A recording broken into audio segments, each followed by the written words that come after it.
Depression का तो आप में से मोस्टली लोगों को पता होगा, लेकिन मैनिया का बहुत कम लोगों को पता होता है। तो आप ये समझ लें कि मैनिया डिप्रेशन की बिल्कुल ऑपोजिट स्टेट को कहते हैं। DSM-5 में एक डायग्नोस्टिक कैटेगरी दी गई है ये डिटरमिन करने के लिए कि आया कोई बंदा मैनिक स्टेट में है या नहीं है। उस कैटेगरी के मुताबिक अगर कोई बंदा मुसलसल एक हफ्ता या उससे ज़्यादा एबनॉर्मल, इन्फ्लेटेड या इरिटेबल बिहेवियर शो करता है या मूड शो करता है और उसके साथ साथ उसका एनर्जी लेवल बहुत ज़्यादा हाई होता है उस टाइम पीरियड में फॉर एवरी डे, तो वो बंदा मैनिक स्टेट में हो सकता है। लेकिन सिर्फ ये चीज़ होना काफ़ी नहीं है। मैनिक स्टेट को डायग्नोज करने के लिए कुछ और चीज़ें भी होना ज़रूरी हैं।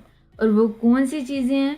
DSM के मुताबिक अगर कोई बंदा ग्रैंडियोसिटी यानी अपने आप को बहुत बड़ा समझना या फिर ओवर ब्लोन सेल्फ एस्टीम को शो कर रहा है, उसके साथ साथ अगर उसको नींद आने में इशू होता है या वो बहुत ज़्यादा बातें करना स्टार्ट कर देता है, इतनी जो आम रूटीन में वो नहीं करता, ठीक है, या उसको अगर ये लग रहा है कि उसके आइडियाज़ बहुत रैपिडली शिफ्ट हो रहे हैं, उसको अटेंशन फोकस करने में इशू आ रहा है, या फिर वो बहुत ज़्यादा एजिटेटेड मूवमेंट शो कर रहा है, ठीक है, बहुत ज़्यादा एक्टिविटी में इन्वॉल्व हो रहा है, एक्सेसिव रिस्की बिहेवियर शो कर रहा है, तो ये सारी की सारी एक्टिविटीज़ इस बात की इंडिकेशन हो सकती हैं कि वो बंदा एक पोटेंशियल मैनिक स्टेट में हो सकता है। अब ये सारी की सारी सिम्टम्स होना ज़रूरी नहीं है मैनिया में होने के लिए।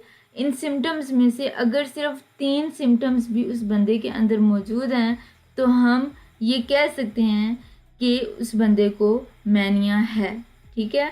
और ये मैनिक स्टेट उस बंदे के अंदर सिग्निफिकेंट डिस्ट्रेस या इम्पेयरमेंट भी कॉज करेगी। ऐसा नहीं हो सकता कि वो उस बंदे को अपनी इस मैनिक स्टेट की वजह से कोई इशू ही ना हो रहा हो और हम कह दें कि ये बंदा मैनिक स्टेट में है। No, he or she must show significant distress or impairment in her daily functioning.